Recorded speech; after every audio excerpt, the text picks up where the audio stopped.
A giant red spot. Where's that red spot? 7-year-old Rowan Woodard and his friends homeschool together. How many are there?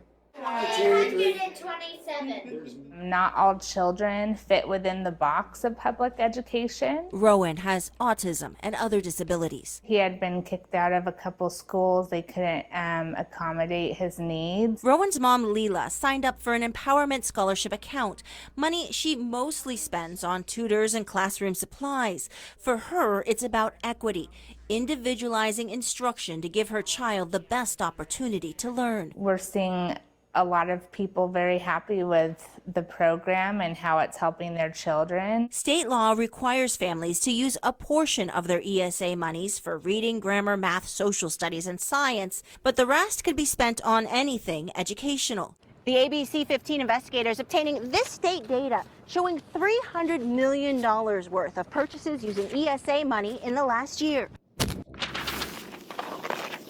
It is a list so long it stretches all the way down this block. In front of the state education building, there are 14,000 vendors on this list, and ABC 15 data analyst Garrett Archer spent weeks going through the list, categorizing the expenses. And the vast majority of the spend was used on school tuition and also supplies, things like computers and books. But we did find about 10 to 12 million or so that were, I guess, used for things that you can consider educational extras. We are doing our very best to ensure that families have the greatest amount of access to all educational opportunities. Arizona's ESA director, John Ward, sat down with me to discuss allowable expenses and the approval process. We've gotten a list from the Department of Treasury about expenses, and I did have some questions about a number of them. $50,000 on Universal Yum snacks. So food is never an allowable expense in ESA. So you telling me that there's $50,000 being spent on this? I'm not sure what time period you're looking at. While Ward is looking at how Yum made it through, we asked about another product to grow your own food. Trendy aeroponic indoor gardens, averaging $900 each. Nearly $400,000 in tower gardens we've bought families. Is that an allowable expense today? If a parent submitted a curriculum that said tower gardens were part of that curriculum to teach some type of science concept or something else, these would be allowable. Among the $2 million in music expenses, we found some people buying pianos for their homes. These are absolutely allowable. Now, if it was a luxury piano, some type of grand piano, baby grand, we may not approve that as a luxury item. Not luxury pianos, but what about learning to drive in a luxury car? A Scottsdale company does that. ESA paid for 77 kids, averaging more than $800 each. Should our tax dollars be going to a family so their kid can learn how to drive in a Tesla? So while you may think this may not be a good use of that family's ESA funding, at the end of the day, they get a fixed amount of money. And if that's how they're going to choose to use it, that's their prerogative. And their prerogative runs the gamut. Here's what ABC 15 tallied. $3,400 spent on a single transaction at a golf store.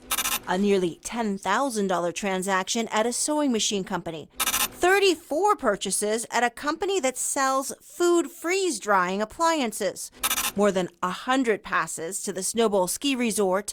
More than $350,000 spent on Ninja Warrior training centers, trampoline parks, and climbing gyms, and more than $1.2 million on martial arts instruction. The vast majority of purchases that are coming through are completely allowable. I think we really have a right to know what's happening here. Beth Lewis with Save Our Schools has campaigned against ESAs, but ABC 15's data analysis is the first time she's seeing aggregate numbers on what ESAs are paying for, and Lewis says this shows ESAs are not equitable. It shows what a two-tiered system this is for haves and have-nots, right? Like the public school kids have no resources and are really, really struggling. And then these families can use vouchers to pay for jujitsu while the rest of us pay out of pocket. She says taxpayers and voters will question whether ESAs are wasteful. They do not want to pay for a piano in everybody's living room when they can pay for a piano in a local high school that serves 400 kids a year for 20 years. ESA Director Ward says they want to run the program as efficiently and effectively as possible. At what point is there a reassessment to say, is this working or is this not working?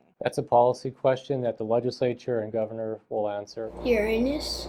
Uranus is a gas planet, yes. As for Rowan's mom, Leela Woodard, she hopes others see the value in his educational environment, even if universal vouchers have had a rocky start. In our world, there are people that abuse everything, and it's a small percentage. The families that I've talked to, are all using it correctly, in my opinion, and doing amazing things. We reached out to that driving school and the store that sold the most expensive piano on our list. Their company's emphasizing how these are state-approved educational expenses.